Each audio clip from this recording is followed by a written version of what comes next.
Desde que tengo memoria, en mi familia se decía que las mujeres nacíamos con un solo propósito: casarnos. No importaba si tenías 12, 13 o 14 años, en cuanto te llegaba la primera menstruación, ya eras considerada una mujer lista para servir a su marido. Así crecí, creyendo que eso era lo normal, que así debía ser. Pero todo cambió el día que cumplí 11 años y vi lo que le hicieron a mi prima Lucía. 3 días después de que le llegara su primer periodo, la prometieron con un hombre de 43 años. Él ya había tenido 2 esposas, y ambas murieron antes de cumplir los 20. Nadie hablaba de eso, pero todos lo sabían. Decían que fue por enfermedad. Esa noche, decidí dejar de comer. No porque estuviera gorda ni porque odiara la comida, sino porque noté que las chicas más delgadas eran las que más se demoraban en desarrollarse. Y en mi cabeza, eso significaba una sola cosa: más tiempo antes de que me eligieran un esposo. Pasaron los meses y todos empezaron a decirme esqueleto. Me dolía, pero era mejor eso que el destino que nos esperaba. Mis padres eran estrictos, especialmente mi mamá. Todos los viernes, desde la madrugada hasta media mañana, me obligaban a servir el desayuno a los hombres de la familia. No podía hablar, ni mirar a nadie a los ojos. Si hacía ruido, me daban 10 correazos. Me hacían sostener ollas calientes sin guantes, para endurecer las manos, y me untaban cremas blanqueadoras en la cara, para que me viera más bonita. Yo fingía estar feliz, fingía ser la hija perfecta. Pero por dentro, solo sentía miedo. Lo más irónico es que vivíamos en Latinoamérica, no en Medio Oriente ni en otro país con leyes raras. Pero mi mamá me había convencido de que todo eso era nuestra cultura, que las niñas que no seguían esas tradiciones terminaban solas, feas y desgraciadas. Yo le creía, hasta que un día, una profesora cambió mi vida. Tenía 14 años y seguía sin menstruar. Una mañana fui al colegio con una camiseta un poco más ajustada, y mi profesora de biología, la señora Rodríguez, se dio cuenta de lo flaca que estaba. Me pidió quedarme después de clase. Cuando salió un momento al baño, noté que había dejado su cajón abierto. Y ahí lo vi, un folleto que decía: tus derechos como menor de edad. También había otro titulado: cuando la cultura se convierte en abuso. Lo abrí por curiosidad, y en cuestión de segundos, todo mi mundo se vino abajo. Por primera vez supe que obligar a casarse a una menor de edad era un delito. Sin excepciones culturales, sin permisos de los padres. Todo lo que yo creía normal era un crimen. Me temblaban las manos. Esa noche me robé uno de los folletos y lo escondí bajo mi colchón. Durante semanas, lo leía a escondidas, memorizando cada número de teléfono, cada palabra que podía salvarme, líneas de protección infantil, refugios, como pedir ayuda sin que tus padres lo supieran. Con el tiempo, me volví una experta. Y empecé a enseñarles a mis primas más pequeñas, las que aún no habían tenido su primera menstruación. Nos reuníamos en el viejo cobertizo de mi tío, donde supuestamente guardaba herramientas. Éramos 7 niñas. Les enseñé todo lo que había aprendido: qué decirle a un profesor, cómo pedir ayuda, qué palabras exactas usar para que un adulto estuviera obligado a reportar el caso. Practicábamos en voz baja: me quieren obligar a casarme. Tengo 13 años. Necesito ayuda. Pero un año después, mi cuerpo me traicionó. Una mañana, mientras preparaba el desayuno, sentí el calor en mi entrepierna. Corrí al baño y lo vi: sangre. Mi mamá gritó de alegría. En segundos, toda la familia lo sabía. Me abrazaban, me decían que era una mujer bendecida. Esa misma noche, mi papá ya había elegido a mi futuro esposo, don Ramiro, un empresario de construcción de 45 años, que ya había enviudado 2 veces. Decían que sus esposas murieron por problemas del riñón, pero todos sabíamos la verdad: demasiados embarazos, demasiado jóvenes. Esa noche no dormí. Sabía que si no hacía algo, ese sería mi final. 2 días después, mi prima Ana, una de las niñas del cobertizo, también tuvo su primer periodo. Y antes de que terminara el día, la prometieron a un hombre de 51 años que coleccionaba esposas como trofeos. Vi cómo se le apagaba la mirada mientras su madre negociaba el precio de su dote. Esa misma noche, le pasé mi libreta.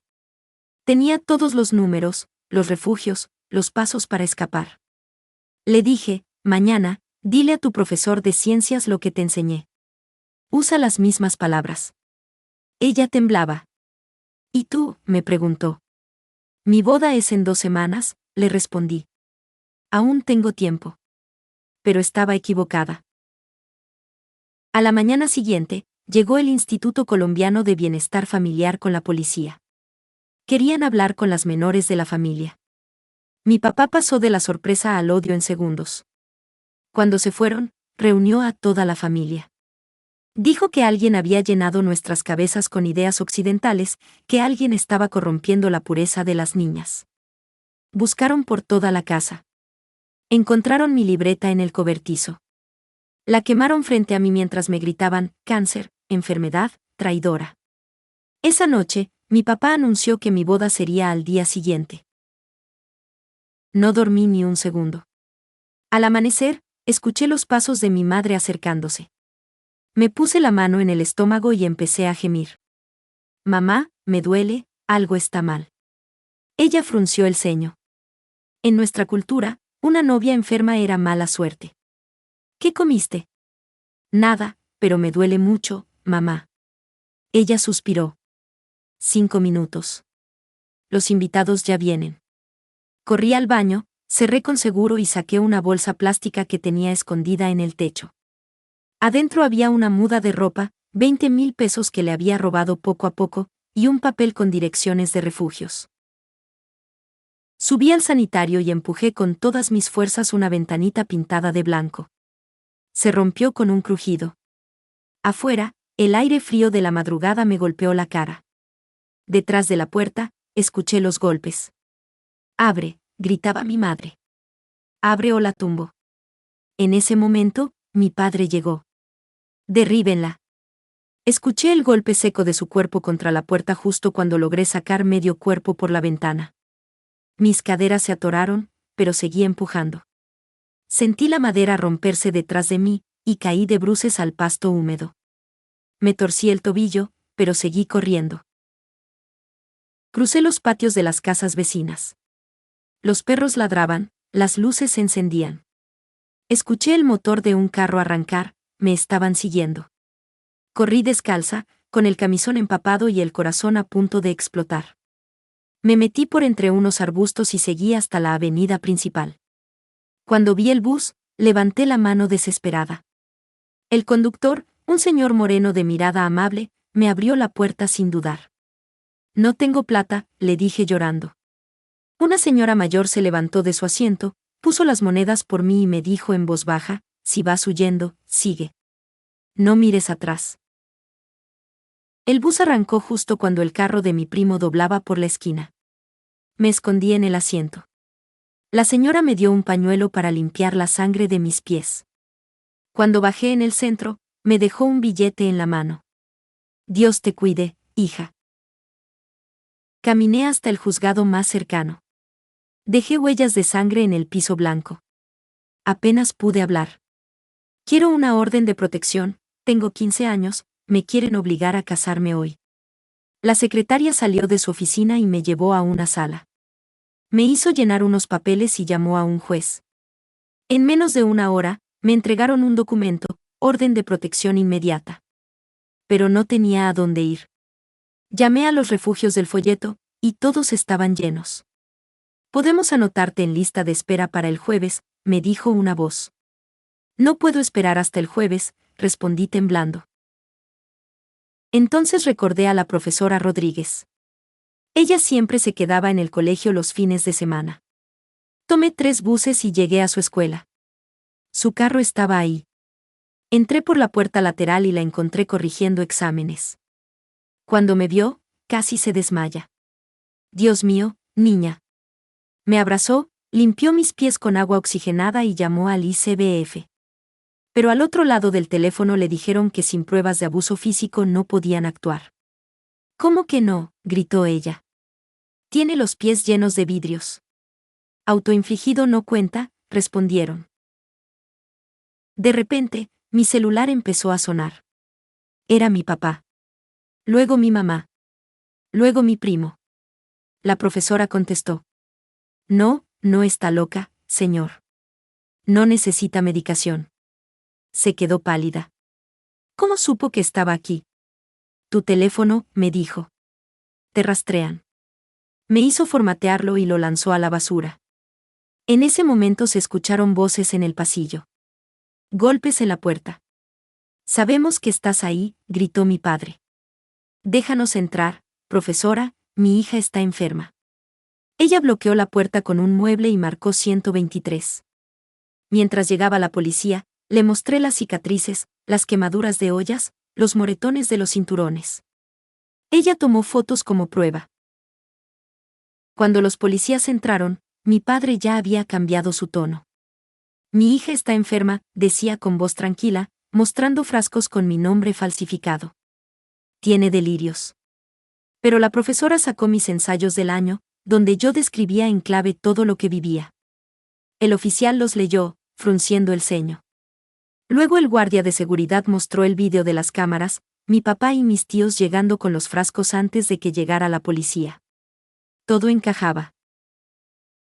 En ese momento, mi padre se quebró. Me insultó en árabe y trató de acercarse, pero los policías lo detuvieron.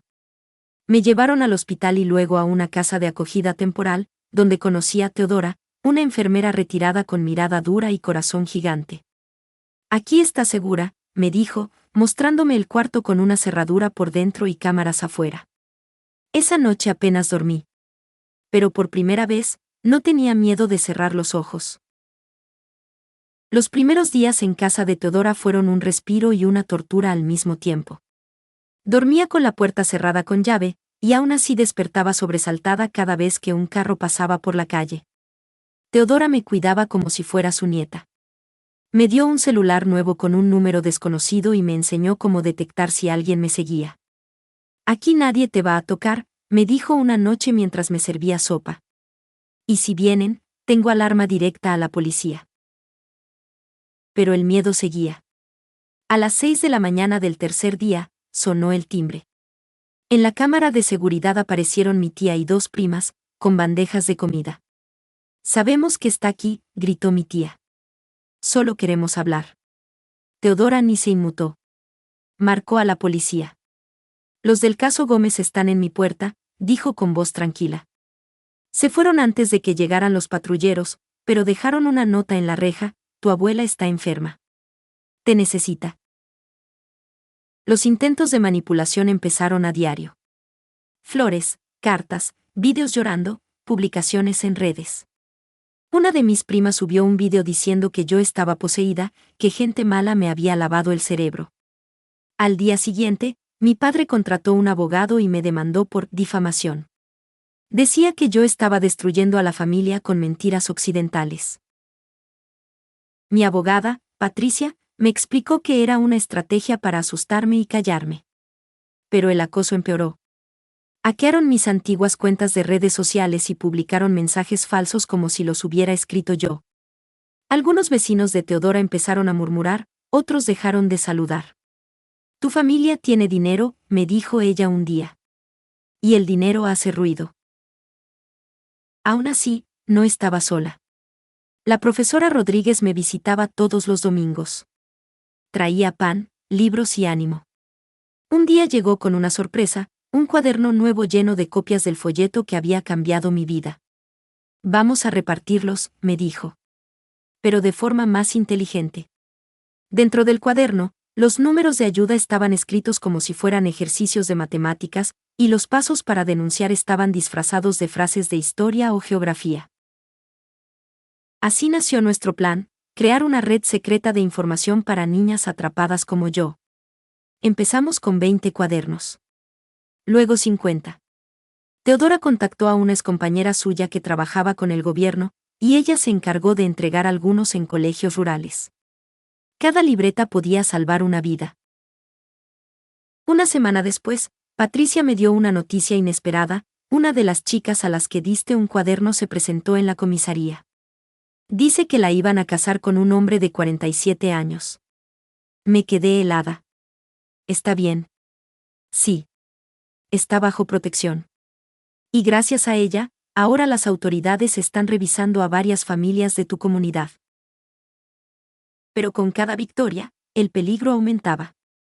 Una noche, mientras cenábamos, las alarmas de la casa se activaron. Teodora me gritó que me encerrara en el baño. Escuché vidrios romperse y pasos dentro de la casa. Hombres hablaban en voz baja, usando palabras en árabe mezcladas con español. No eran mis familiares directos, sino gente enviada. Golpearon la puerta. Sal, niña.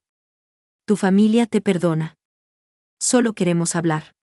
Pero yo sabía lo que eso significaba. Apreté las tijeras del botiquín con fuerza.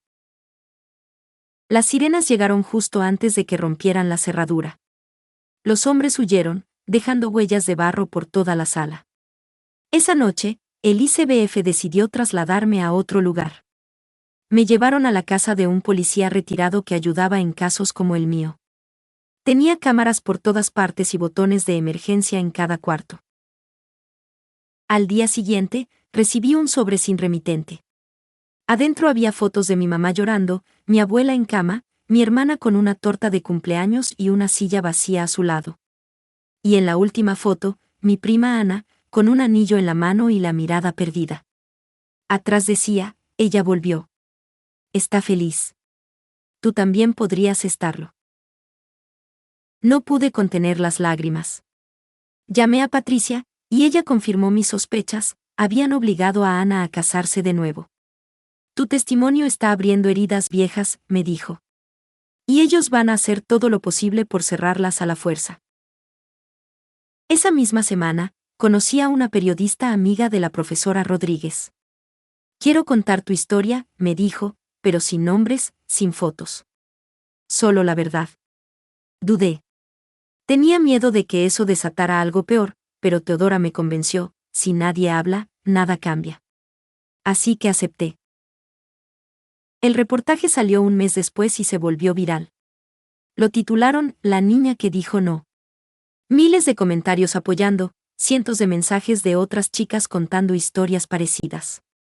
Era como si hubiera encendido una chispa que llevaba años esperando prender. Pero mi familia no se quedó quieta. Mi papá hizo una conferencia frente a las cámaras diciendo que yo era una adolescente manipulada por el feminismo extranjero. Detrás de él, varios líderes de la comunidad asentían, diciendo que las tradiciones deben respetarse. Aún así, algo había cambiado, por primera vez, mucha gente ya no les creía. Poco después, Patricia me avisó que una chica llamada Samira quería contactarme. Era de otra ciudad. Me llamó llorando, diciendo que había encontrado uno de mis cuadernos escondido en la mochila de su prima. Nos quieren casar, me susurró. Somos 6. No sabemos qué hacer. Le expliqué cómo hablar con un profesor o una enfermera, qué palabras usar. Si te atrapan, le dije, inténtalo otra vez. Nunca pares. 2 días después, Samira intentó huir. Su familia la llevaba al aeropuerto para casarla fuera del país, pero en el control de seguridad fingió un dolor de estómago y gritó por ayuda. Los guardias la separaron y llamó a las autoridades. Esa tarde, Patricia me contó la noticia. Está a salvo. Gracias a ti. Yo no podía creerlo. Una niña que ni conocía había usado las mismas palabras que yo memoricé años atrás para salvar su vida. Pero la respuesta de mi familia fue brutal. Una madrugada, un carro apareció incendiado frente al edificio donde vivía. En el maletero había muñecas vestidas de novia, quemadas. La policía dijo que era un mensaje. Teodora me miró con tristeza. Quieren asustarte. Pues que se cansen, respondí. Porque no voy a parar. Semanas después, la periodista publicó una segunda parte de la historia, enfocada en las redes de niñas que estaban formando grupos secretos para apoyarse. Ya no era solo yo. Éramos muchas. Nos llamábamos la Red Libertad. Maestras, enfermeras, psicólogas y exvíctimas se unieron. Empezamos a crear casas seguras, a entrenar docentes para detectar señales, y hasta a esconder mensajes de ayuda en redes sociales bajo frases aparentemente inocentes. La presión mediática hizo que el gobierno abriera investigaciones en varias comunidades. Algunas familias fueron sancionadas. Mi padre intentó apelar la orden de restricción alegando discriminación religiosa, pero el juez se lo negó. Proteger a una menor no es discriminación, dijo firmemente. Un año después, volví al tribunal. Esta vez no estaba sola. En las bancas había chicas que habían escapado gracias a los cuadernos. Algunas me abrazaron antes de entrar. En primera fila estaba Fátima, una mujer que había sido esposa de Ramiro, el mismo hombre que querían que fuera mi esposo. Nadie sabía que seguía viva. Subió al estrado y contó su historia, los golpes, los embarazos, la enfermedad, la huida. Tenía las pruebas, los documentos médicos y hasta fotos de la tumba falsa que su familia había hecho para ocultar su escape. Ese testimonio lo cambió todo. El juez extendió mi orden de protección indefinidamente y ordenó investigar a las familias involucradas. Cuando el fallo se anunció, mi madre se levantó y gritó, «Ya no tenemos hija». Luego se quitó el velo y se fue, dejando el eco de sus pasos como una sentencia. Pero yo no lloré. Porque en el fondo, ese día fue el primero en que sentí que realmente me pertenecía a mí misma. La historia no terminó ahí. Hubo más amenazas, más mentiras, pero también más niñas rescatadas. Cada una de ellas era una pequeña victoria. Hoy, cuando me llaman de escuelas o refugios para hablar con chicas en peligro, no me presento con mi nombre real. Solo les digo, soy alguien que también tuvo miedo, pero eligió vivir. Y cuando alguna de ellas me pregunta si vale la pena enfrentarse a su familia, yo respiro hondo y respondo, sí. Porque cuando dices no, no solo te salvas tú. Salvas a todas las que vendrán después.